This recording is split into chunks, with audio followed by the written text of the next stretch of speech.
irmãos, recebam uma paz do Senhor. Saúde a igreja com uma paz do Senhor. Amém. Que alegria poder estar aqui com vocês, conhecer mais essa parte do povo de Deus. Muito obrigada pela recepção. Pode tomar o seu assento. Faça isso adorando ao Senhor. Quero louvar a Deus por esta oportunidade, por este privilégio que o Senhor me concede de poder estar aqui nesta casa, neste lugar, conhecer mais uma parte do povo de Deus e podermos adorar Ele neste culto, onde o Senhor já tem feito maravilhas em nosso meio. Você também já sentiu a presença de Deus aí? Então, que coisa boa que o teu espírito esteja em quebrantamento para este momento, porque temos liberdade em Deus para adorar. E que coisa boa é quando a igreja adora em espírito e em verdade aquele que é digno de toda honra, de toda glória e de toda adoração, ao Rei da Glória. Quero louvar a Deus pela vida do anjo dessa igreja, pastor Alcides. Deus permaneça abençoando o Senhor, bem como o seu ministério, sua esposa, a irmã Alexandra. Que Deus permaneça com uma mão estendida sobre a vossa casa, sobre a vossa família. Os irmãos que tão carinhosamente nos receberam, foram buscar no aeroporto. O André está ali, conheci hoje. André é animado, irmã. André me ensina a ser crente. Pense num menino alegre, me recebeu hoje na casa dele, me recebeu bem demais. Deus permaneça abençoando essa família e com as mãos estendidas sobre a vossa casa. Queridos, o Senhor me confiou uma palavra, quero compartilhar ela com você. Abra sua Bíblia comigo, Evangelho de Jesus, escrito por João.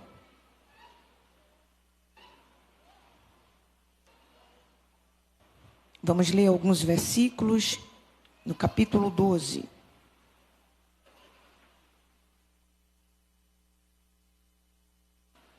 João, capítulo 12, abra sua Bíblia. Enquanto você abre sua Bíblia, aproveite para abrir bem o seu coração para receber a palavra de Deus.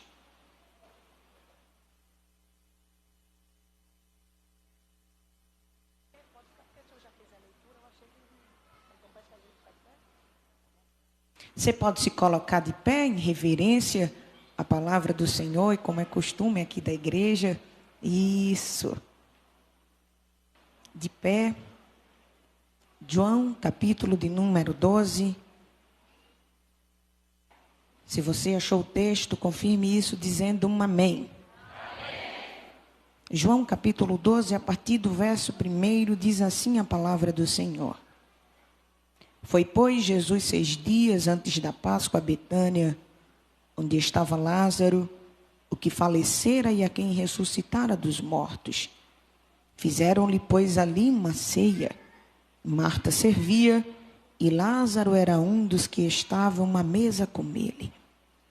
Então Maria, tomando uma libra de unguento de nardo puro, de muito preço, ungiu os pés de Jesus e enxugou-lhe os pés com os seus cabelos. E encheu-se a casa do cheiro do unguento. Então um dos seus discípulos, Judas Iscariotes, filho de Simão, o que havia de traí-lo, disse: por que não se vendeu este unguento por 300 dinheiros e não se deu aos pobres?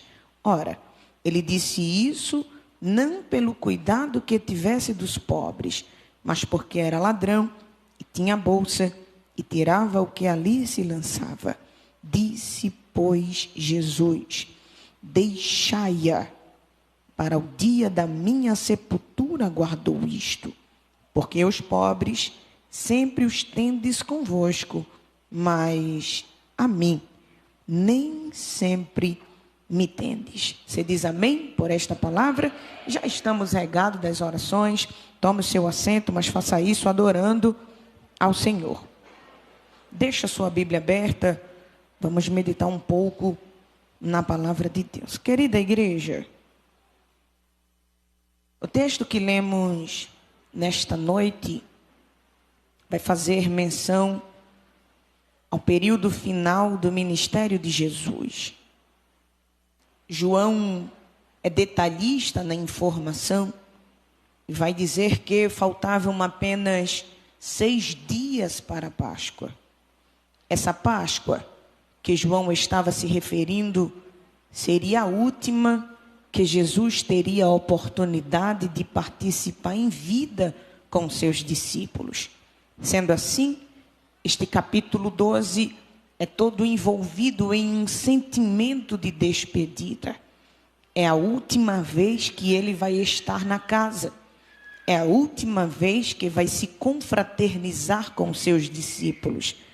Mas quem está o recebendo ainda não tem a informação, ainda não sabe dessas coisas. Por isso é importante aproveitar cada momento, cada oportunidade que temos de estar com Ele. Porque eu não sei se você acredita nisso, mas eu acredito que este culto pode ser o último culto celebrado aqui na terra em Presidente Médici. Eu ainda acredito mais além. Este culto pode ter começado até aqui, mas ele pode terminar na eternidade. Vai ser a última vez que a gente vai ver algumas pessoas aqui na terra. Era este sentimento que envolvia este capítulo 12, um capítulo de despedida.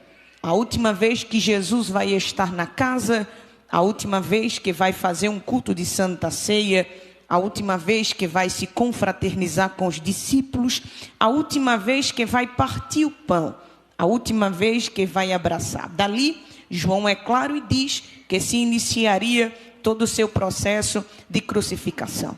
Mas a caráter de introdução, perceba que as maiores informações de Jesus acerca do que ele foi, acerca do que ele fez, acerca do seu ministério, bem como dos ensinamentos, dos milagres, das maravilhas que operou, todas essas informações se concentram no Novo Testamento, mais precisamente nos evangelhos de Mateus, Marcos, Lucas e João. Mas embora a história esteja resumida a esse espaço de tempo, embora a história esteja resumida a esta compilação, isto não significa que ela se limita a esse espaço de tempo ou à brevidade desses escritos. Talvez por isso que Paulo, quando escreve aos Colossenses, olha isso, Paulo vai dizer que Cristo era o mistério que estava oculto no meio das eras e no meio das gerações. O que Paulo estava tentando ensinar aos irmãos em Colossenses é que exposição não tinha nada a ver com existência. Ele não estava exposto porque ainda não era o tempo da sua revelação. Ele não estava exposto, mas ele existia. Era o mistério de Deus que caminhava entre as eras, que marcava as gerações. O que Paulo estava tentando ensinar era que Cristo nunca precisou de rosto na foto para ser, de nome na lista para agir, mas mesmo quando era o mistério de Deus, ele estava presente no meio das eras e marcando as gerações. Quando nós lemos a Bíblia, encontramos nela um esforço de revelar esse Cristo na história antes do dia da sua revelação por João no Rio Jordão. A Bíblia se esforça de Gênesis até a sua revelação no Jordão para deixar claro que ele sempre esteve presente em todos os momentos da história. E isto começa no Gênesis. Você lembra? Gênesis capítulo de número 3. O texto vai dizer que o homem caiu, o homem pecou. Deus desceu no jardim, deu sentença ao homem, sentença à mulher, sentença à serpente. Depois que a causa do pecado foi resolvida, olha isso, o texto vai dizer que o Senhor pegou um animal e com a pele deste animal ele cobre a nudez do homem e da mulher, que no capítulo 3 do Gênesis representava o pecado. Você percebeu? No capítulo 3 ele ainda não está revelado, mas o que está acontecendo ali aponta aponta para o que ele faria lá na frente, ou seja, ele seria o inocente por quem a humanidade teria a oportunidade de ter cobertura dos seus pecados. Mas se o que acontece no capítulo 3 do Gênesis é um sinal da parte de Deus, aponta para algo maior, até o dia da sua revelação. Olha isso, Gênesis capítulo de número 22, você lembra? Abraão está subindo com Isaac para o Moriá, e o texto vai dizer que naquela ocasião, Deus pediu a vida do menino em sacrifício, mas quando o ato estava para ser consumado, por trás de um arbusto tinha um carneiro que foi provido para dar livramento à vida de Isaac. Você percebeu? No capítulo 22 do Gênesis, ele ainda não está revelado, mas o que está acontecendo ali aponta para o que ele faria lá na frente. Ele era o cordeiro que estava sendo preparado desde a fundação do mundo para dar salvação na vida daquele que precisava. Mas o que acontece no capítulo 22 do Gênesis é um sinal da parte de Deus, aponta para algo maior, até o dia da sua revelação. Êxodo capítulo de número 12, olha isso, Deus chamou Moisés na porta da congregação e falou assim: Moisés, chame os chefes de família de Israel. Para quê, Senhor? Mande cada chefe de família pegar um cordeiro. Por quê, Senhor? Mata o cordeiro e com o sangue unge as vergas e os umbrais das portas. Porque isso, Senhor, Moisés, no 14º dia desse mês, eu vou visitar o arraial dos egípcios e vou ferir de morte todo o primogênito de homem e de animal. Mas isso vos será por sinal, que vindo a morte e vendo o sinal do sangue na vossa porta, não vai entrar, mas vai passar por cima. Eu não sei se tu tem disposição de receber palavra, mas se tiver, aproveita que é de graça. Coloca a mão direita em cima, que eu tenho algo de Deus para liberar para você. Você crê que esta noite é noite de livramento? E enquanto tu estás aqui, o Senhor está livrando a tua casa, o Senhor está guardando a tua família, o Senhor está cuidando daquilo que é teu, porque o sangue do cordeiro cobre a tua vida aqui, mas protege alguém que está na tua casa também. Por favor, deixa a tua mão em cima, porque se por astúcia Satanás achar por bem chegar na porta da tua casa, vai ter que bater em retirada, porque o guarda de Israel está guardando a tua vida aqui, mas está guardando a tua vida lá também. Tem pelo menos 3 crentes para receber essa palavra comigo. Oh glória, olha isso. Se o que acontece no capítulo 12 é um sinal da parte de Deus, aponta para algo maior, até o dia dele ser revelado. Vá me suportando. Levítico capítulo 16. O texto vai dizer que Arão está diante da congregação de Israel, e aquele dia era o dia da expiação, e a liturgia do culto dizia que um cordeiro era morto e aspergido a fim de trazer purificação para a nação de Israel. Você percebeu? No Antigo Testamento ele não está revelado, mas a Bíblia nos dá vários sinais de que ele sempre esteve presente em todos os momentos da história. Em Gênesis capítulo de número 22, ele é o cordeiro que morre por um, morreu para dar livramento à vida de Isaac. Em Êxodo capítulo de número 12, ele é o cordeiro que morre pelas famílias de Israel. Em Levítico capítulo de número 16, ele é o cordeiro que purifica uma nação inteira.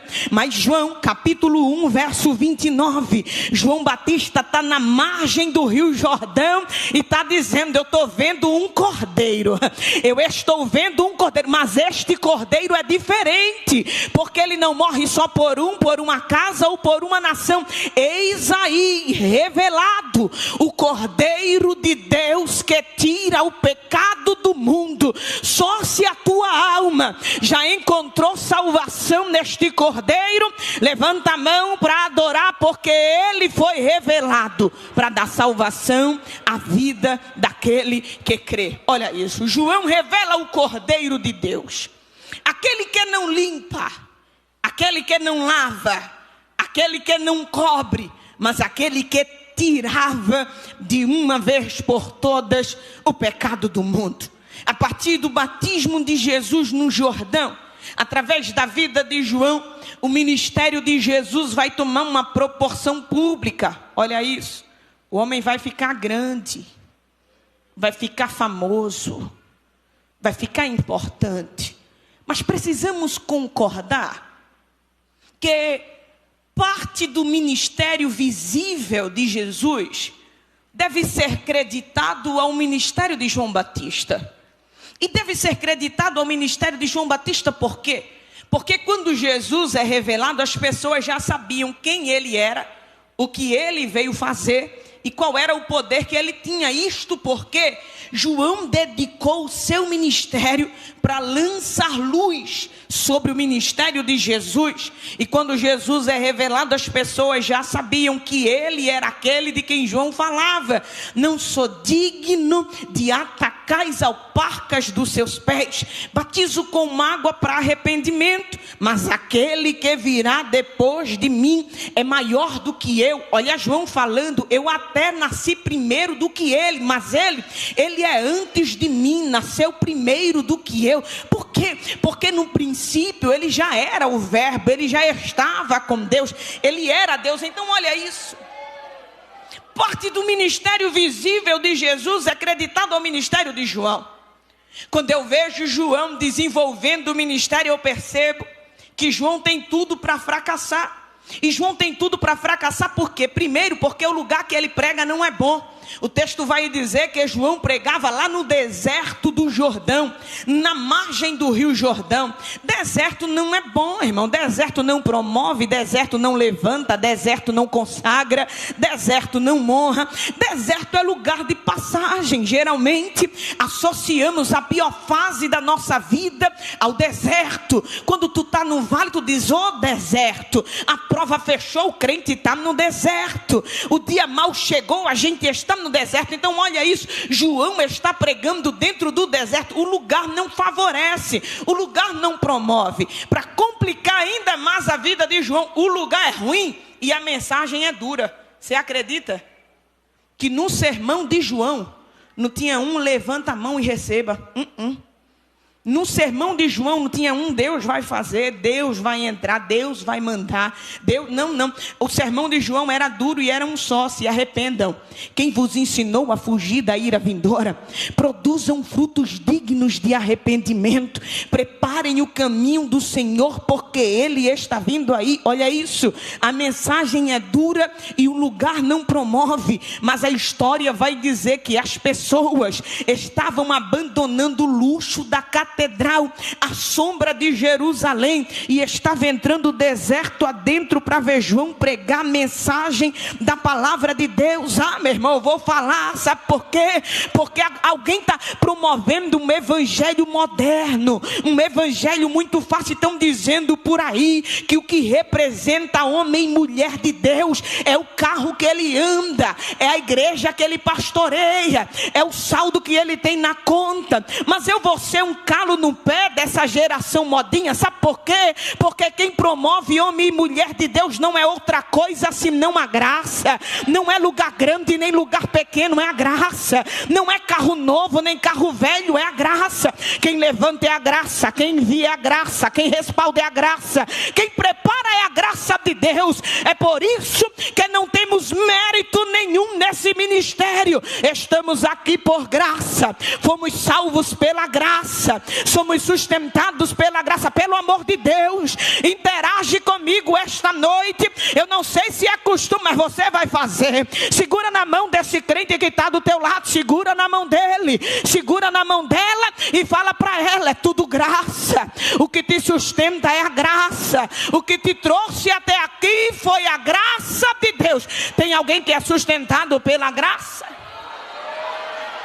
Não é rosto na foto, não é cartaz de é a graça, que foi lá onde ninguém podia ir, que salvou aquele que ninguém queria salvar. Olha para você, você está bem agora, está uma bênção hoje, mas quando Jesus foi te buscar, alguém falou: não presta, não serve para nada, não tem jeito, não tem história, não tem futuro. Mas a graça não faz isso. Levanta o caído, restaura aquele que está quebrado. Só quem tem a consciência de quem foi restaurado e alcançado pela graça, levanta a mão e dá um glória, só para eu ter a certeza que estou pregando para um povo que foi resgatado e sustentado pela graça. Olha isso. Quando João revela Jesus, Jesus fica grande, fica famoso, fica importante. Depois do batismo de Jesus no Jordão, ele já não é mais aquele judeu que tinha liberdade de andar livremente pelas ruas. Agora, as multidões o apertavam para ouvir a palavra. As multidões o perseguiam aonde quer que ele fosse. Jesus já não anda mais livremente pela rua. Onde sabiam que ele estava, reuniam as multidões e iam para lá, porque sabia que tinha palavra, que tinha milagre, que tinha libertação e que teria cura. Mas à medida que ele vai crescendo, olha isso, ele preza pela simplicidade. Porque o evangelho é simples. O evangelho é simples. Ele está crescendo, mas preza pela simplicidade. Ele está importante, mas escolhe os caminhos da simplicidade. É por isso que era rejeitado pelo sistema. É por isso que era perseguido pelos fariseus, porque pregava a palavra da verdade, o evangelho da verdade, o evangelho que liberta, o evangelho que transforma. À medida que ia crescendo, ele prezava pela simplicidade. Por quê? Porque grandeza não limita a humildade, humildade não limita a grandeza.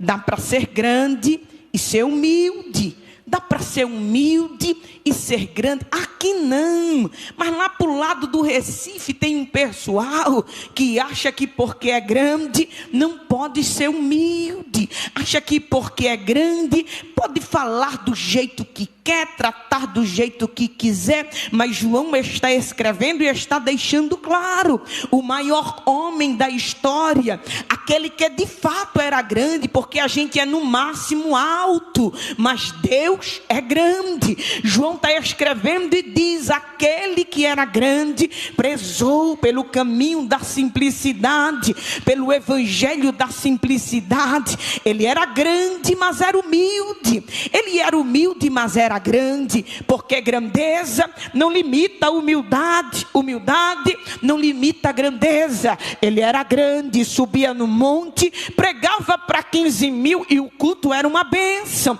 Mas ele era humilde, também atendia a escala lá no poço e pregava para uma mulher só e a palavra era a mesma.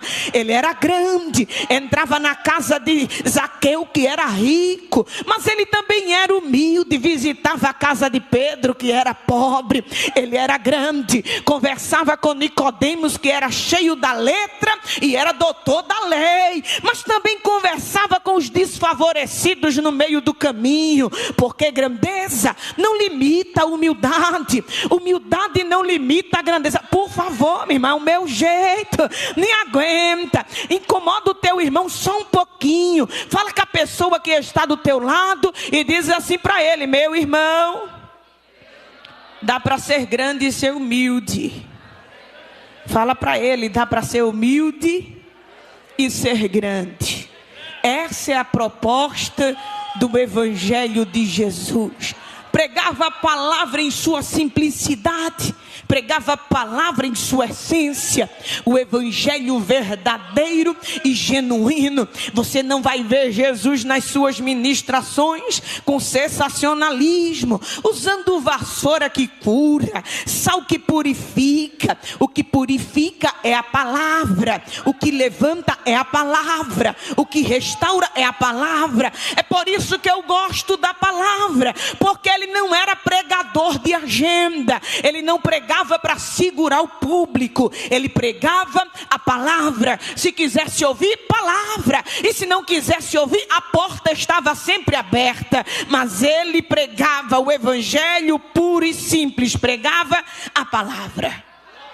E é pregando a palavra que ele ganha destaque, crescimento, popularidade.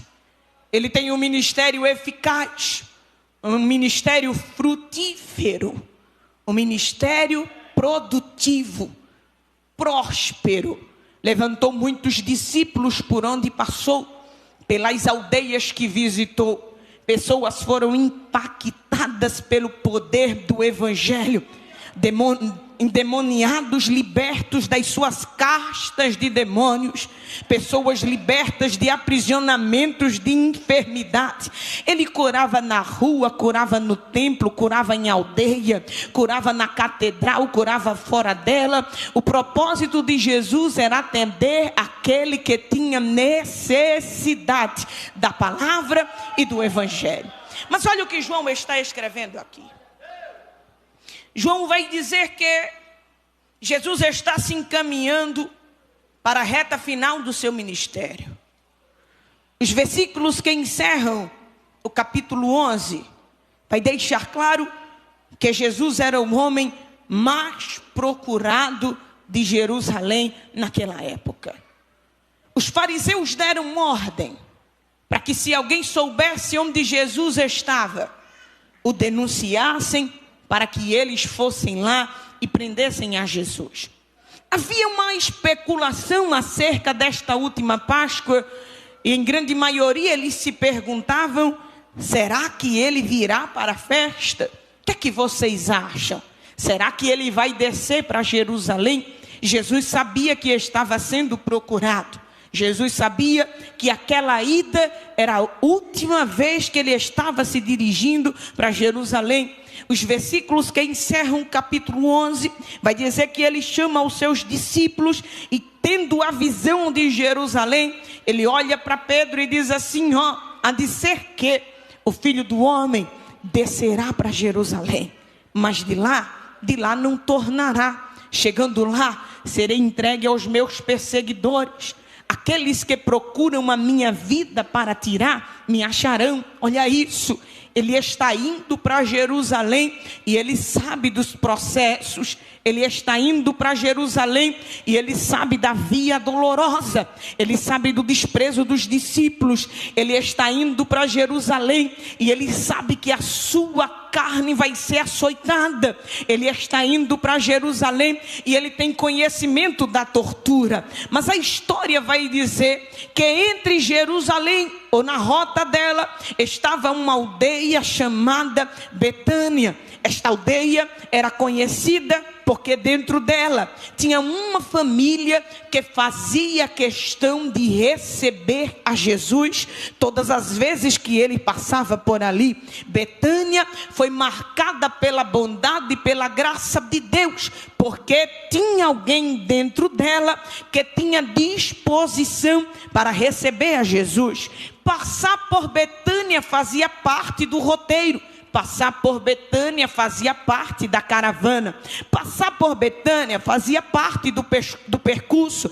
Era programação do translado. Mas entrar dentro dela foi bondade de Jesus para com uma família. E esta bondade foi motivada porque alguém tinha o desejo de receber a Jesus dentro da casa. Eu preciso te adiantar algo da parte de Deus. Se houver disposição em receber a Jesus, é bem verdade que Ele vai entrar, Ele vai ceiar e vai fazer maravilhas dentro da tua casa. Tem alguém que tem disposição de recebê-lo dentro da casa, dentro do coração, dentro da vida, dentro da mente?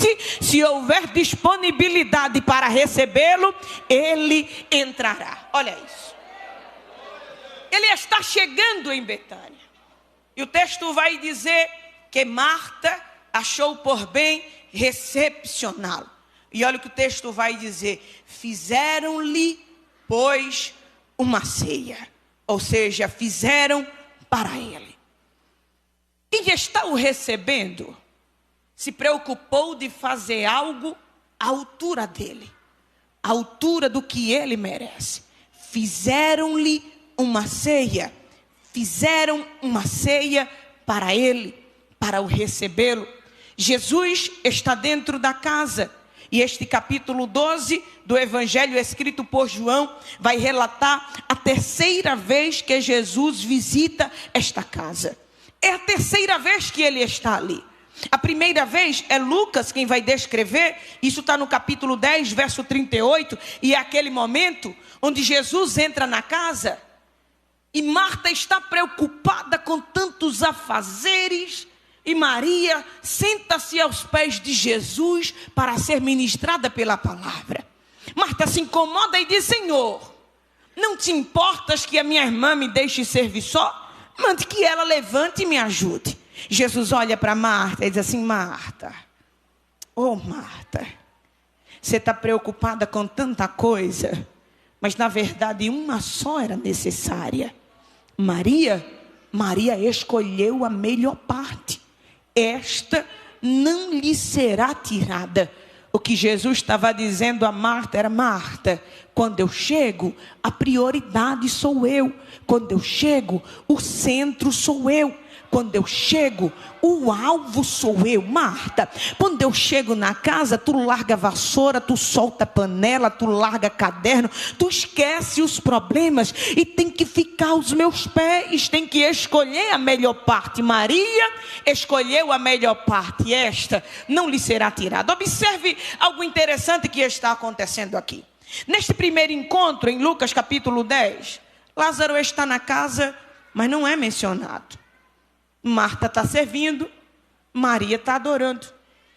Marta serve, Maria adora. Lázaro está na casa, mas embora esteja lá, ele não faz nada. Segundo encontro, João capítulo 11. O texto vai dizer que mandaram mensageiros até Jesus. Jesus não veio no tempo que esperavam. Disse que não ia morrer, mas morreu. Enterraram. No quarto dia Jesus chega, olha isso. Neste segundo encontro, Marta serve, Maria adora e Lázaro nem pode fazer nada, porque o nome dele é mencionado não como alguém que vive, mas como alguém que já morreu. Terceiro encontro, João, capítulo de número 12, olha o que o texto vai dizer, que este mesmo Lázaro, que no primeiro encontro não é mencionado, no segundo encontro está morto. Neste terceiro encontro, o texto vai dizer que Lázaro está saudável, sentado na mesa do lado de Jesus. Olha isso. No primeiro encontro ele não é mencionado. No segundo encontro ele estava morto. Mas no terceiro encontro o texto vai dizer que ele está saudável, sentado na mesa do lado de Jesus. Contrariando expectativas, ele está sentado na mesa. Alguém pensou que ele tinha morrido, até morreu, mas a graça o alcançou de tal forma que agora ele está sentado na mesa. Entenda isso nesta noite. Tem gente que está no culto por causa do que faz. Tem gente que está no culto por causa da utilidade que tem. Está porque canta, está porque prega, está porque rege, está porque ensaiou, está porque faz parte do coral das irmãs. Tem gente que veio porque está na liturgia, porque está na programação. Então tem gente que está no culto pela importância que está no culto. Mas quando o texto diz que Lázaro estava naquela mesa, naquele último encontro, o texto deixa claro que ele não estava ali por causa causa do que sabia fazer. Ele estava ali por causa do que Jesus decidiu fazer por ele, fazer pela vida dele. Ele está contrariando a expectativa, está sentado na mesa. Alguém pensou que não estaria, mas ele está sentado na mesa. Alguém pensou que ele não ia chegar, mas ele chegou. Ela está sentada na mesa. Alguém disse: este ano ela não participa, mas olha o que Jesus fez com você, foi te buscar onde você estava. Alegre a sua alma, porque você está sentada na mesa. Era para ter morrido, mas não morreu. Ele reservou um lugar para você nesta mesa. Ficou internada com Covid, quem estava do lado partiu, quem estava do outro foi embora, mas ele te preservou com vida, você sobreviveu. Aquele acidente era para a morte, mas ele guardou a tua alma. Olha você aqui, você sobreviveu. Só quem tem a alegria de estar com ele na mesa, levanta a mão, adora, dá glória, faz festa, porque ele reservou um lugar para você nesta mesa. Olha isso. Lázaro estava na mesa, contrariando todas as expectativas. Estava sentado na mesa. O que está acontecendo aqui no capítulo 12 é um culto. Você repete essa palavra comigo, diga um culto. Não dá para ser melhor porque você é crente e você está vivo. Diga um culto. Isso. O que está acontecendo no capítulo 12 é um culto. E é um culto por quê? É um culto porque tem ministério. Os discípulos estavam ali. É um culto porque tem serviço. O texto vai dizer que Marta servia.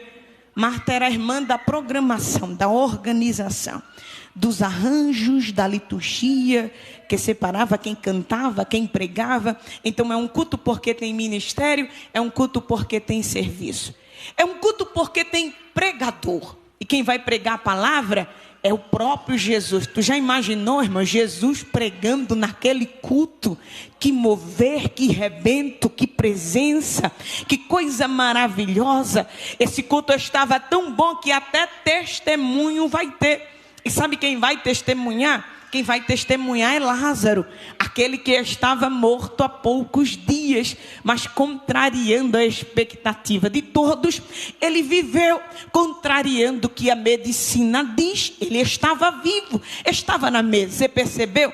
É um culto porque tem ministério, é um culto porque tem serviço, é um culto porque tem pregador, é um culto porque tem testemunho. Mas você percebeu que para esse culto ser culto, estava faltando uma coisa. Estava faltando adoração. E é sobre isso. Adoração. O cenário litúrgico estava pronto. Tinha ministério, tinha serviço, tinha testemunho, tinha pregação.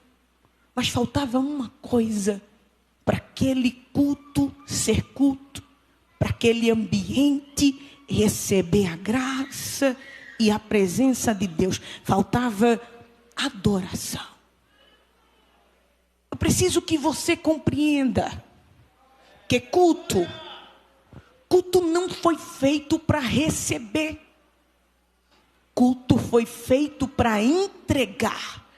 Às vezes a gente vem, assume um papel, cumpre uma escala, cumpre a liturgia, cumpre os protocolos, veio, cantou, pregou, orou, ensaiou, formou, fez tudo que a parte litúrgica pede, mas saiu daqui e não adorou. Veio aqui, cumpriu o papel, cumpriu escala, mas não adorou. Olha os discípulos lá formando aquela mesa bonita, e ali tinha pastores, tinha evangelista, tinha presbítero, um do lado do outro. Quem olha de fora diz: é um culto, mas parece que o ambiente estava travado. Por quê? Porque estava todo mundo representando um papel, estava todo mundo representando uma figura, mas a adoração estava retida, a fim de preservar o título. título, a honra, o privilégio de estar em torno da mesa, alguém se privou da verdadeira adoração. Porque tem gente que, para preservar a pose, para preservar o título, não quer mais adorar. Diz que adoração é coisa de menino, não tem mais liberdade no espírito. Tem gente que às vezes quer pegar o Espírito Santo, que tem liberdade em nosso meio, que tem liberdade na atuação dentro da casa, aí quer limitar ele a uma liturgia, quer limitar ele a um costume. Faz tempo que a gente não adora levantando a mão. Gritar dando glória é coisa de crente desequilibrado. Minha irmã, eu vou ser desequilibrada até o dia que ele me levar, porque eu não tinha história, eu não tinha futuro, eu não tinha perspectiva, mas ele entrou favela dentro para me buscar. Tu acha que eu vou protocolar a adoração? Eu queria era ter duas gargantas para gritar com mais força, para adorar com mais vontade, porque eu sei o que ele fez por mim, e se eu estou no culto é para adorar. Tem mais alguém que vem comigo? Culto não foi feito para receber, culto foi feito para entregar. Culto não foi feito para receber. E às vezes a gente vicia nessa programação. Vou lá buscar o que Deus tem para mim, vou lá receber o que Deus tem para mim. Tu recebe porque Ele é bom, mas quando tu sair de casa, o teu propósito de vir ao culto é: vou lá entregar a Ele, vou lá adorar Ele, vou lá dizer que Ele é o Rei da glória, vou lá dizer que Ele é o Senhor dos exércitos, vou lá dedicar as 2 horas, porque por 22 horas Ele cuidou de mim, Ele cuidou da minha casa, Ele cuidou da minha família. Eu vou entrar a porta do templo para dizer que Ele é grande, para dizer que Ele é bom. Eu vou esquecer dos meus problemas, vou esquecer das minhas demandas. Cheguei e vou adorar Ele. Culto é para isso. Foi estabelecido no Antigo Testamento, você lembra? Tabernáculo, vamos lá, Santo dos Santos. Só que naquele tempo, a presença, a preciosa presença que a gente sente de manhã, de tarde, de noite, a presença que visita a tua casa quando tu está lavando os pratos, varrendo a casa. Ele começa a conversar contigo, sentado no gabinete do teu trabalho. Aí ele começa a falar umas coisas no teu ouvido, tu chora. Esta presença maravilhosa no Antigo Testamento era restrita. Só quem tinha acesso? Reis, profetas, sacerdote. O povo via que Deus dava tanta coisa boa, e eles disseram: vamos construir uma casa para Deus, Moisés. A gente não pode morar em casa de luxo e Deus não ter nada. Aí a princípio fizeram o tabernáculo, que era levantado no meio do deserto, mas só quem podia entrar? Profetas, sacerdotes, os que eram consagrados. Mas o povo via que quando Moisés entrava, ele entrava cansado, desfigurado, surrado, que a demanda da obra puxa, o peso da obra comprime. Era Moisés para tudo. Se desse certo era Deus, se desse errado era Moisés. Você já pensou como é que um homem desse fica?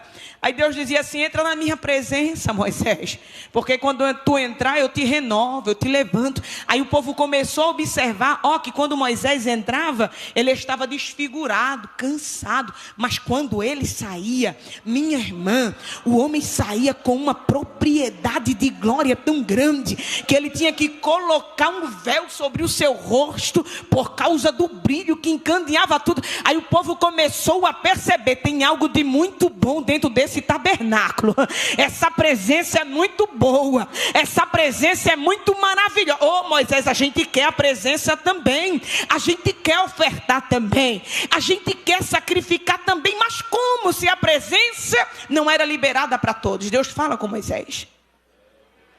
Moisés diz: Deus, o povo quer te adorar também, eles querem sacrificar também, eles querem oferecer também. Deus fala para Moisés, fala para eles, que eu vou abrir uma brecha para que eles venham e me ofertem. Olha isso, mas diz para eles, Moisés, que se eles não tiverem nada para me oferecer, precisa vir não, pode ficar em casa. Se não tiverem nada para me entregar, podem ficar nas suas tendas. Fala também que quem tiver novilho, traga um novilho que eu vou receber. Mas quem não tiver novilho, tiver um passarinho pequeno, traga o passarinho que eu vou receber igual recebi um novilho. Quem tiver ouro, traz ouro. Quem tiver prata, traga prata. Quem tem pedras preciosas, traga, porque eu vou aceitar. Mas quem não tiver ouro, não tiver prata, pode trazer um pouquinho de azeite, que eu vou receber igual recebo ouro. Quem tiver roupa fina, traga, que eu aceito. Mas quem não tiver, traga um pouquinho de farinha na sua mão. A proposta não era lançar luz sobre a oferta. A proposta não era destacar quem ofertava mais, quem ofertava menos. A proposta era motivar os crentes a ir ao culto como alguma coisa para oferecer. Quem tem muito traz muito, quem tem pouco traz pouco. Ele não olha para a oferta antes de olhar para o ofertante. Ele olha para você primeiro. Tem gente que traz muito, mas é reprovado, porque Deus não olha para tamanho de oferta, Deus olha para o coração do ofertante. E nesta noite Ele está olhando para dentro de você e está te perguntando: trouxeste alguma coisa para mim? Quem trouxe alguma coisa para Ele, aproveita para colocar no altar. Quem trouxe alguma coisa para Ele, não consegue conter a oferta do lado de dentro, coloca ela para o lado de fora e já tem glória a Deus na boca, já tem aleluia. Quem é pentecostal já pode entrar no mistério, já pode entrar falando em línguas estranhas, porque é noite de rebento, noite de visita, é noite de culto. E se veio de casa, é porque trouxe alguma coisa para oferecer. Quem trouxe alguma coisa para Ele? Quem trouxe alguma coisa para Ele? Fala para eles que o culto foi feito para entregar. Você tem coragem de me ajudar a pregar e falar para esse crente que está do seu lado? Fala para ele: culto foi feito para entregar. Cutuca ele assim e fala: entrega. Naquele culto faltava adoração. Adoração. Ah, que saudade daqueles cultos que era movido por adoração. A gente não tinha muita estrutura, mas tinha adoração. Eram umas igrejas pobres, de piso batido, mas os crentes lotavam e já entrava cantando, adorando, dizendo que Ele é bom. Era um povo sofrido e letrado, que trabalhava o dia todinho nos canaviais, mas quando chegava a hora do culto, não tinha cansaço, não tinha fadiga, porque a alma estava voltada para adorá-lo. Ah, que saudade daqueles cultos, que não tinha pregador de longe, não tinha cantor de fora, mas os irmãos falavam por modo e por via Jesus, mas a glória descia dentro da casa. Alguém cantava desafinado e Deus se aproximava bem pertinho para escutar, a casa tremia. Ah, que saudade daqueles cultos que Deus levantava o vaso cantando em cânticos espirituais.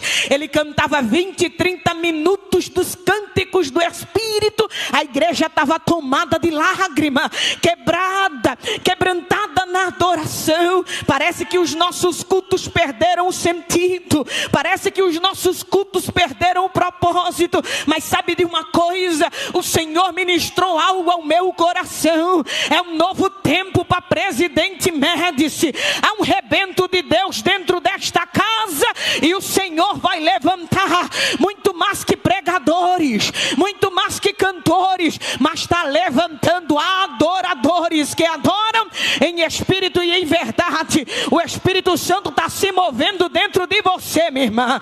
Eu vou te dar 5 segundos para tu abrir a tua boca e encher essa casa de glória. Encher essa casa de glória. Não sabe pregar, mas sabe adorar. Não sabe cantar, mas sabe adorar. Cadê os adoradores desta casa? Cadê as adoradoras desta casa que adoram o Senhor na beleza da sua santidade? Oh, glória. Ela ergue-se. Ela paraia, sorremia. Ei, camutri, alaborgia. Entra. Amandaia, sori, xerimihácia. Ele está dentro desta casa. Você está sentindo a presença dele aí? Você está sentindo a presença dele aí? Você está sentindo a presença dele aí?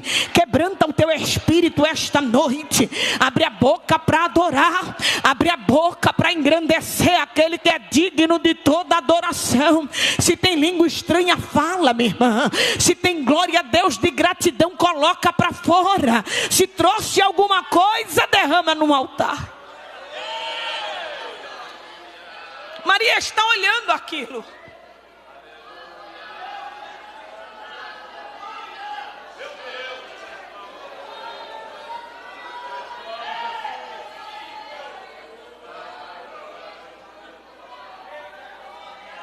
Ela não entende. Por que é que João não faz alguma coisa? O que é que Pedro está esperando para adorá-lo? Eu gosto do adorador, porque ninguém convida ele para nada. Ninguém convida ela para nada. Adorador é assim, ele chega, ela chega, percebe a atmosfera e se ninguém quer adorar, ela adora sozinha. Se ninguém quer dar glória, ela dá glória sozinha. Se ninguém levanta a mão, ela levanta a mão sozinha. Adorador é assim, não precisa de convite, não precisa de passagem, não precisa de lugar.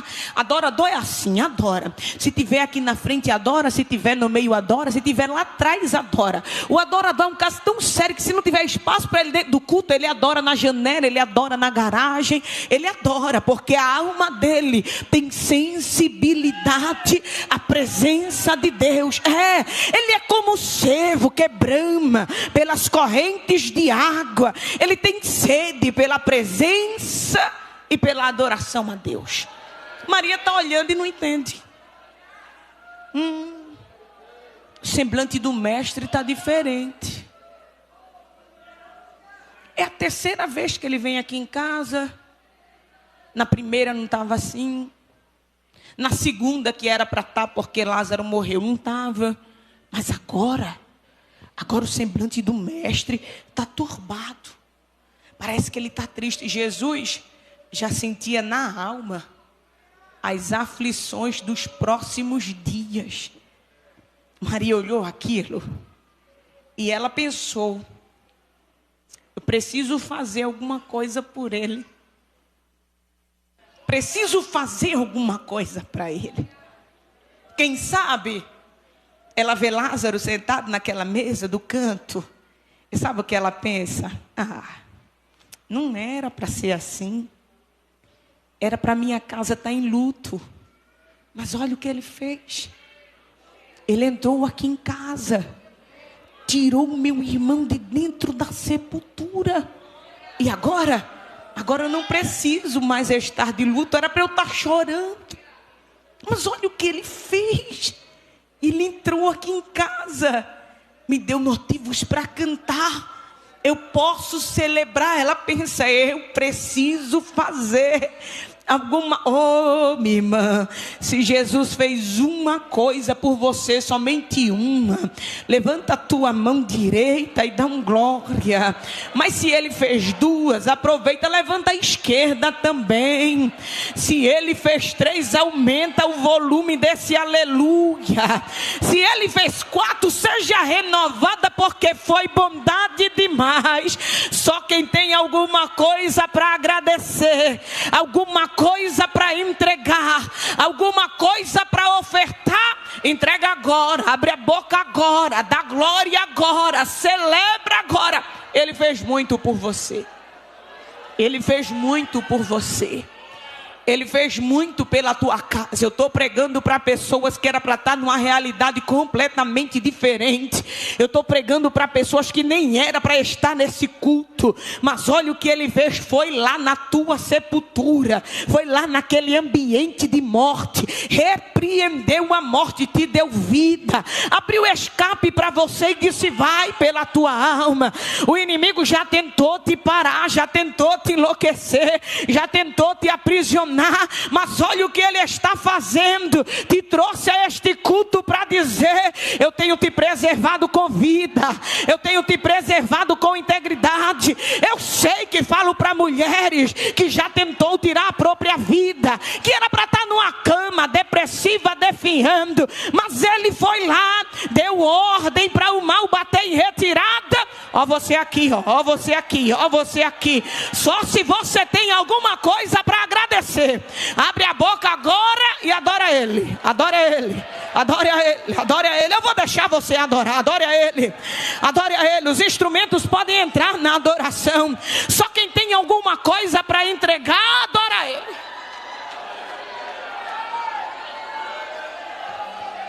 Maria pensa: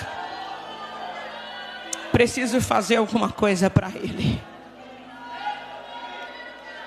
Só que existiam protocolos.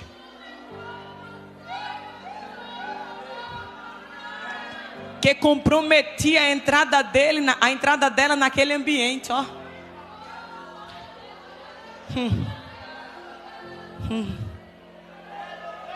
Oh glória.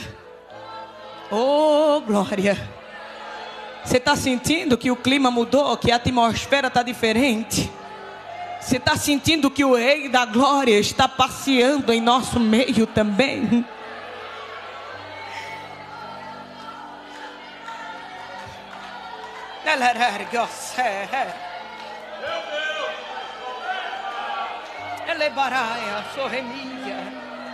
Seja adorado. Olha isso.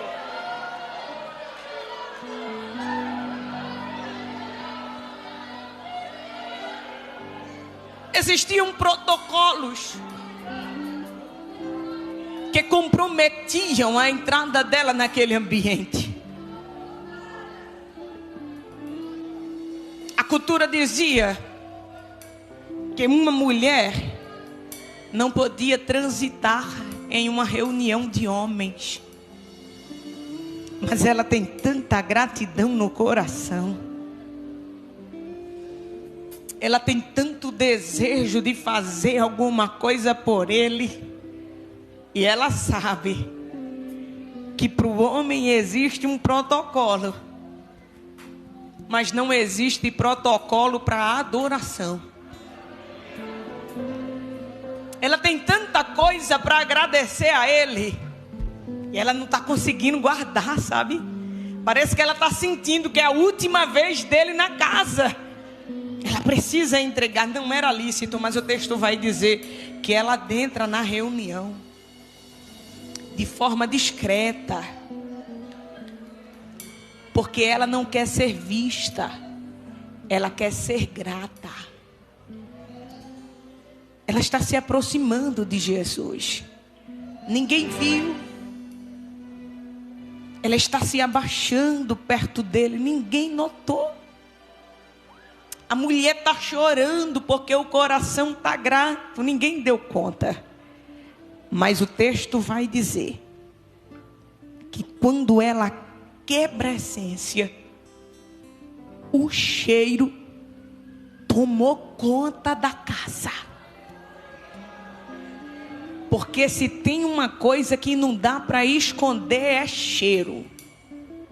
Quer seja bom, quer seja ruim, uma vez que for exposto, o cheiro será sentido.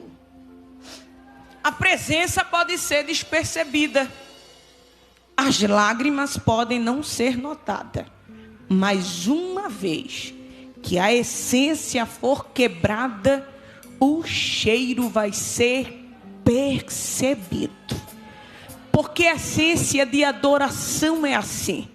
Você entra calminha, querendo ficar de boa, chorando das tuas lágrimas e enxugando com o lenço, mas daqui a pouco o ambiente vai se envolvendo, quem está do lado se envolve, quem está do outro começa a adorar também, quem está atrás percebe que tem uma coisa diferente no culto, quem está na frente não quer perder a oportunidade, porque a essência de adoração é assim, não precisa ter muito não, se tiver um adorador na casa, aí a essência vai envolvendo quem está do lado, envolve quem está do outro, eu acho que já tem adorador dentro dessa casa, já tem adoradora, porque tem gente chorando, tem gente levantando a mão para adorar, quem está do lado se envolve também, participa também, ela entrou porque tinha alguma coisa para entregar.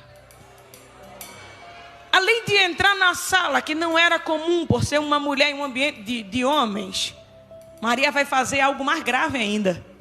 Porque o texto vai dizer que ela derramou a essência sobre os seus pés, misturou com as suas lágrimas e enxugou com os seus cabelos.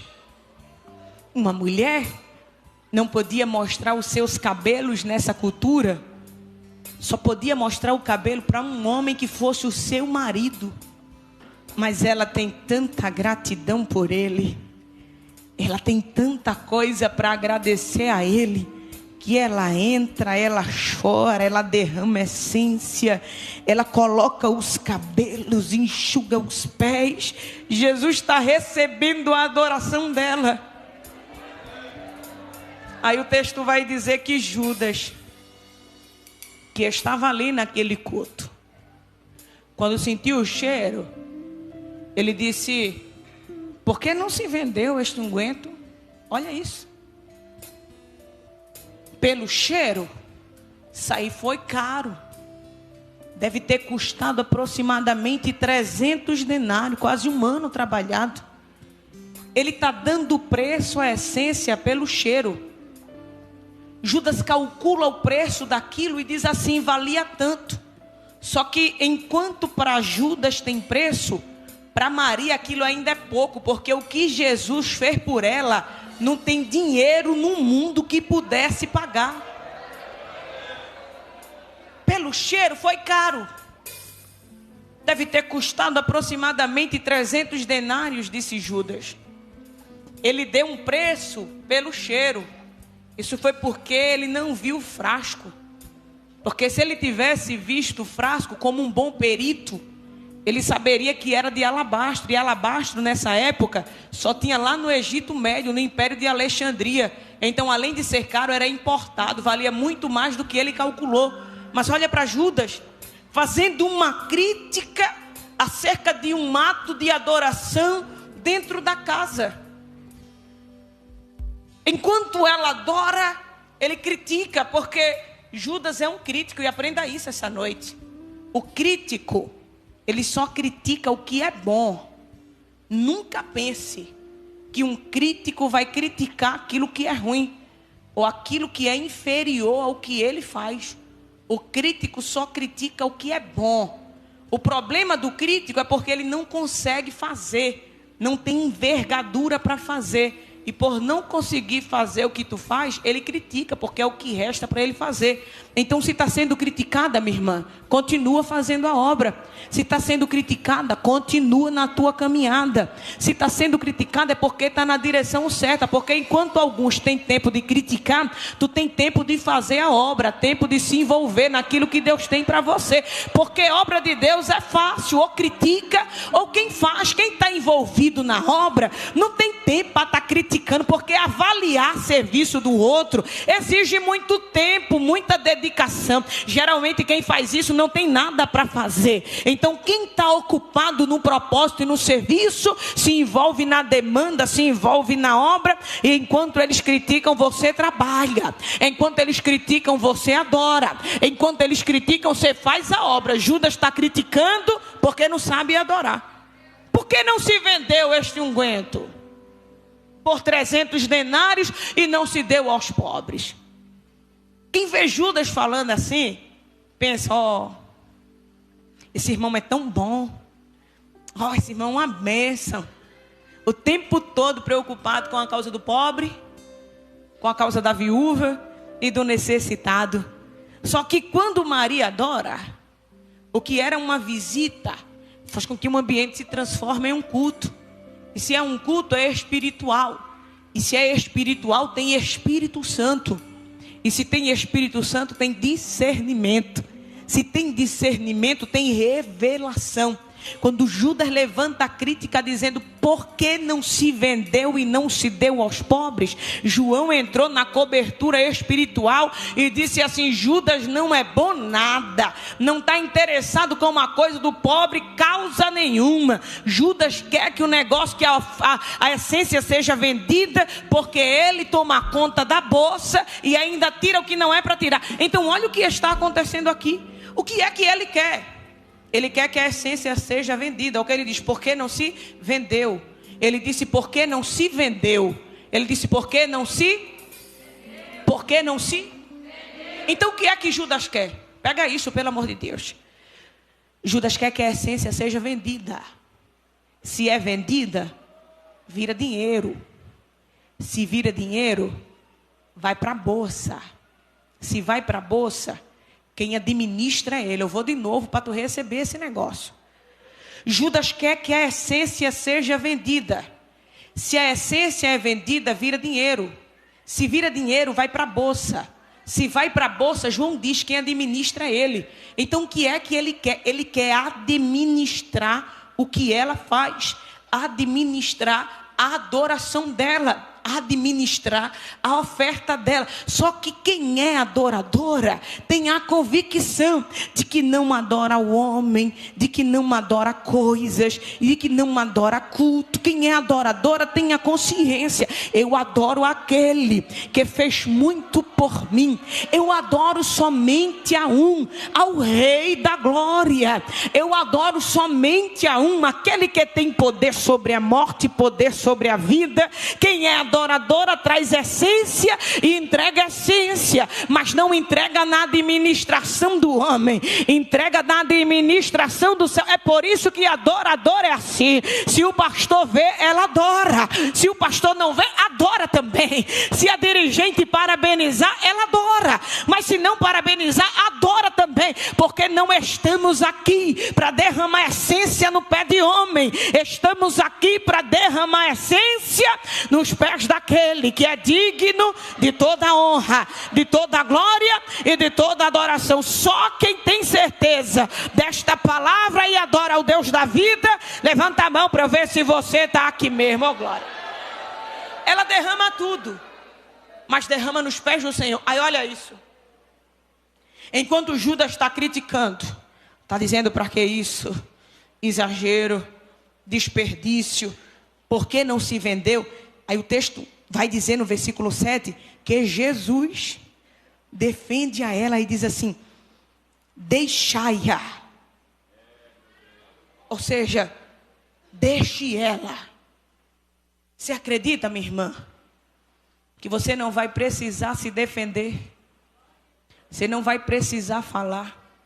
Você não vai precisar responder. Não vai precisar tirar satisfação.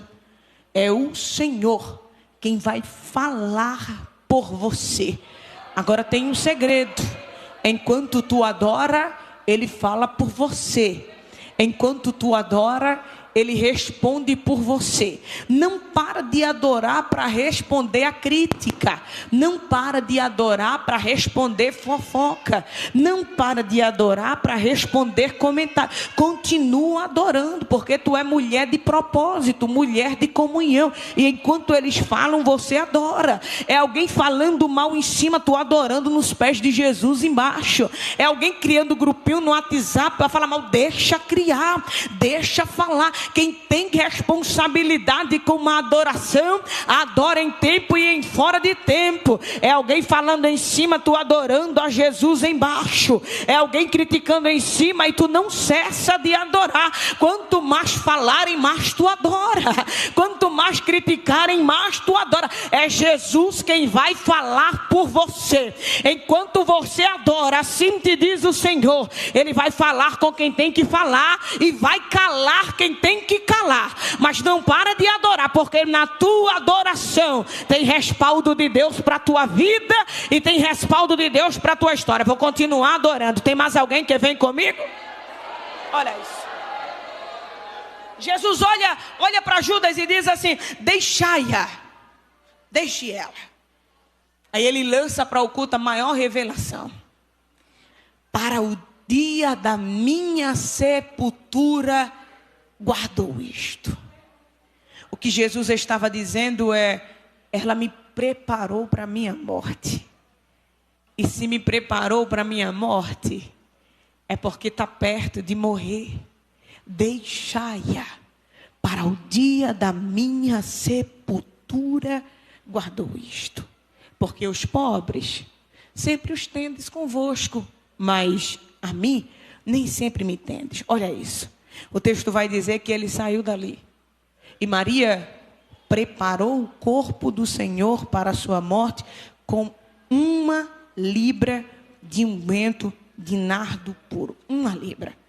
1 libra é aproximadamente 200 ml. 1 libra. Olha o que está acontecendo aqui. Esta mulher preparou o corpo do Senhor para o dia da sua morte com 1 libra de unguento de nardo puro. Jesus sai dali e ele vai direto para Jerusalém. Quando ele chega em Jerusalém, tem a última ceia. Ele vai para o Getsemane, você lembra? E começa todo o processo de crucificação. A forma que Jesus foi pega foi tão assustadora. Os discípulos correram e olha isso, eu nunca vi tanta gente sumir tão rápido de perto do Senhor. Você lembra? Ele tinha 12 discípulos que o acompanhavam de dia e de noite. Esses 12 discipularam outros 70. E esses 70 discipularam multidões. Mas no dia da crucificação, quando ele é preso e é jogado de um procurador para o outro, ninguém achou ninguém. Pedro negou, Judas vendeu, Mateus foi embora, Bartolomeu ninguém viu, os 70 ninguém ouviu falar. João é detalhista e diz que de tantos só ficou João no pé da cruz com Maria, mãe de Jesus, e as mulheres que de longe acompanhavam o desfecho do seu julgamento. Olha isso. Jesus morreu. E quando ele morreu, não deu tempo de ninguém fazer nada.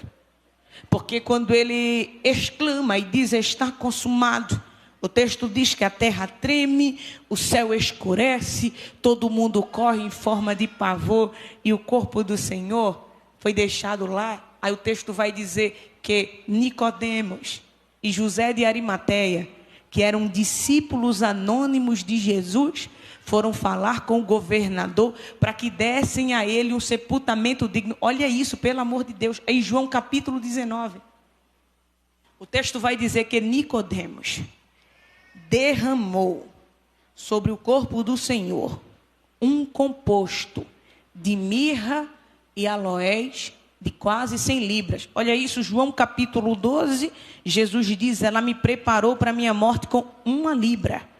João capítulo 19, o texto vai dizer que Nicodemos tem quase 100 libras. Maria tinha 1. Nicodemos quase 100. Maria tinha pouco. Nicodemos tinha muito.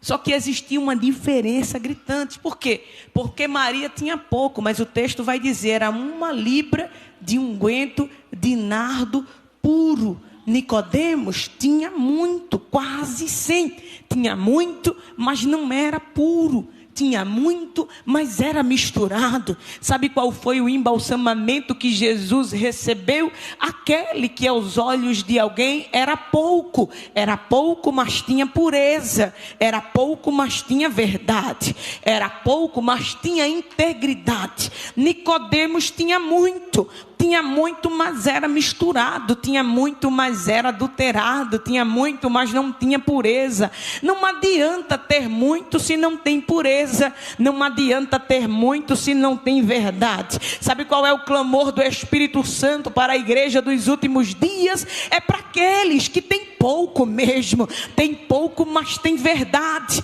tem pouco, mas tem integridade, porque está cheio dos escândalos desse pessoal que tem muito, tem muita presença de público, mas tem pouca graça de Deus na vida, tem muita agenda no Instagram, mas tem pouca comunhão de Deus na vida. É gente que é bom de púlpito, mas é ruim de vida, é bom de lábia, mas é ruim de graça. É por isso que eu gosto da Bíblia e gosto de Jesus, porque a proposta do céu nunca partiu do muito para o pouco, mas sempre do pouco para o muito. Se tiveres pouco e tiveres fé no pouco, no mais ele te colocará. Cadê você que entrou aqui esta noite, que tem pouco, mas tem verdade, tem pouco, mas tem integridade, tem pouco, mas tem comunhão? Prego pouco, meu irmão, prego pouco, mas prego a palavra, profetizo pouco, mas só falo o que Jesus me manda. Eu canto pouco, mas a minha canção é de adoração e glória ao Rei da Glória. Tem pouco, mas tem verdade, tem pouco, mas tem integridade, tem pouco, mas tem comunhão. Cadê você que trouxe pouco esta noite, mas tem verdade na sua entrega? Se coloque de pé, por favor.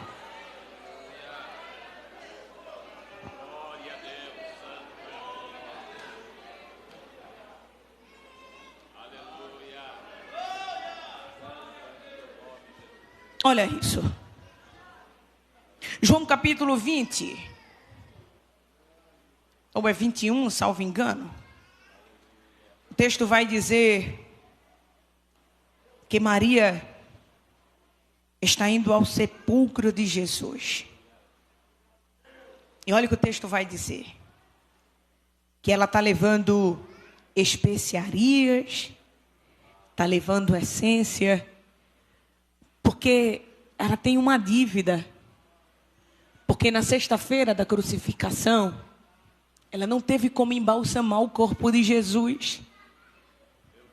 Porque todos os discípulos foram colocados para longe.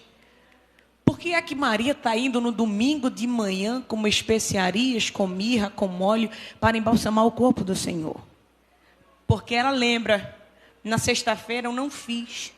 Na sexta-feira ninguém fez. Não era lícito, não era cultural embalsamar o morto depois dele ter sido enterrado. O embalsamamento era feito antes, mas ela não lembra de ter feito, ela não lembra de ter visto alguém fazer. O que Maria, mãe de Jesus, e a Madalena não sabia é que 6 dias antes daquela crucificação, Jesus passou em uma aldeia por nome Betânia e alguém o preparou com antecipação para o dia da sua morte. As mulheres que se envolviam no ministério de Jesus, elas tinham uma comunhão com Ele. E olha o que aconteceu aqui. O corpo do Senhor não foi enterrado sem ser embalsamado.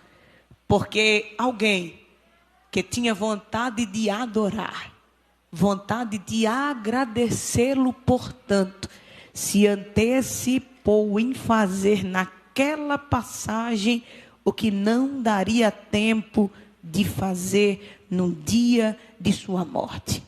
Sabe que eu tenho 5 minutos para entregar esse microfone, para encerrar minha oportunidade. Mas tem coisa que precisa ser feita hoje. Tem coisa que precisa ser entregue hoje. Tem amargura que precisa acabar hoje. Tem tristeza que vai embora hoje. Eu tenho convicção dessa palavra. Tem libertação que vai ser feita hoje. Talvez você tenha ouvido eu pregar esse tempo todinho e ainda tem alguma resistência, algum bloqueio. Não, no próximo culto eu adoro, no próximo culto eu melhoro, no próximo culto eu me envolvo. Amanhã eu peço perdão, semana que vem eu faço uma visita. Quando sair daqui, não. O que você tem que fazer hoje é hoje, porque nós não temos sabedoria do que nos espera. Então a oportunidade é hoje. Olha para cá, você já pensou? Se Maria guarda a essência, se Maria dissesse assim, quando ele vier aqui em casa de novo, aí eu entrego, aí eu derramo. Não era a última vez, era a última chance, era a última oportunidade. Eu quero orar por você, mas antes de orar, existem 2 convites que eu preciso lançar esta noite sobre a proposta do Espírito Santo. O primeiro convite é para você que entrou aqui esta noite, que veio aqui este culto, está aí do começo até o fim. Já ouviu os louvores, já foi ministrada pela palavra, mas você ainda não tomou a sua decisão para Jesus. Você entrou aqui, mas ainda não confessa Jesus como Salvador, ou está afastado dos caminhos do Senhor. Tem alguém em nosso meio que ainda não confessa Jesus como Salvador? Ou alguém que está afastado dos caminhos do Senhor, que deseja tomar sua decisão para Cristo esta noite? Tem alguém para Jesus? Vê se está do teu lado, irmão. Vê se precisa de ajuda. Sem constranger, sem forçar, porque não é por força, não é por violência. Jesus é muita coisa para estar sendo ofertado demais. Tem alguém para Jesus esta noite? Alguém que deseja entregar sua vida para Ele? Alguém que deseja renovar a sua aliança com Ele? Tem alguém para Jesus? É uma vida para Jesus? Já veio uma vida para Jesus de livre, espontânea vontade. Porque a palavra convence, a palavra converte. O Senhor também está entregando sua vida a Jesus? Já chegou a segunda vida. Essa igreja ainda se alegra por uma alma que retorna à casa do Pai. A maior festa, a Bíblia diz, é quando uma alma se entrega ao Senhor. Cadê a terceira pessoa que quer tomar a melhor decisão da sua vida? Vem, dá tempo. A Bíblia diz, se ouvires hoje a sua voz, não endureça o seu coração. Ei, Jesus tem novidade de vida para você. Jesus tem nova história para você. Talvez você esteja escutando eu ministrando essa palavra e diga, eu não estou pronto, eu não vou conseguir, eu não vou dar conta. A Bíblia diz, vem como estais, e o Senhor, Ele vai te ajudar. Está vindo a terceira vida para Jesus, e há uma boa essa que vem chorando. O céu está em festa esta noite. Levante a sua mão para adorar aquele que continua salvando, continua quebrando resistência. Ainda tem mais alguém que precisa vir. Vem para Jesus, vem para Jesus. O vazio que a tua alma sente, só Jesus pode preencher. A angústia que a tua alma sente, só Jesus pode dissipar. Cadê você? A gente está te esperando, vem. Vem para Jesus, tenha coragem, saia do seu lugar, levante a sua mão e tome a decisão mais importante da sua vida. Cadê a quarta pessoa que quer se entregar a Jesus? Cadê você? Cadê você? Tem mais alguém? Tem mais alguém? Até o término desse culto, você tem a oportunidade de tomar sua decisão para Jesus. Você está comigo ainda, irmã? Cadê a igreja que ainda está comigo? Cadê você? Você é adoradora? Você é adorador? Você trouxe essência para derramar nos pés dele? Mas eu não acredito que tu vai levar essa essência para casa de novo. Trouxe essência para quebrar, para derramar. Eu não sou muito de cantar, não. Mas eu sinto que o Espírito Santo está nos envolvendo em um ambiente espiritual. E eu quero encerrar com você cantando. E nesse louvor, você vai ter a oportunidade de fazer o que você não fez. E já está vindo mais uma pessoa ali para Jesus e vai vir mais. Porque o louvor vai quebrar a resistência. Ela ergue a sé. Você é adorador? Está comigo, adoradora? Bota a mão no coração que ainda tem mais alguém que vai vir para Jesus. E em tom de adoração, adore comigo e diga: adorador é tudo que eu sou. Ador. Isso. Assim. Levante a sua voz em adoração. Puxa do fundo da alma o mais alto que você puder cantar. Adore a Ele. Diga a Ele: se eu subir, eu sei que lá estás. Vem para Jesus. Tenha coragem, homem. Tenha coragem, mulher. Saia do seu lugar, entregue a sua vida a Jesus hoje, é hoje. Ele tem pressa em salvar a tua vida hoje. Ele tem pressa em mudar a tua história hoje. Vem. Vem para Jesus, vem para Jesus. Aumenta a voz para adorar, diga a Ele.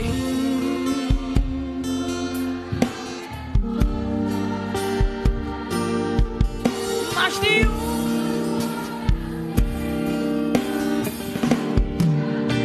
Declare isso. Diga.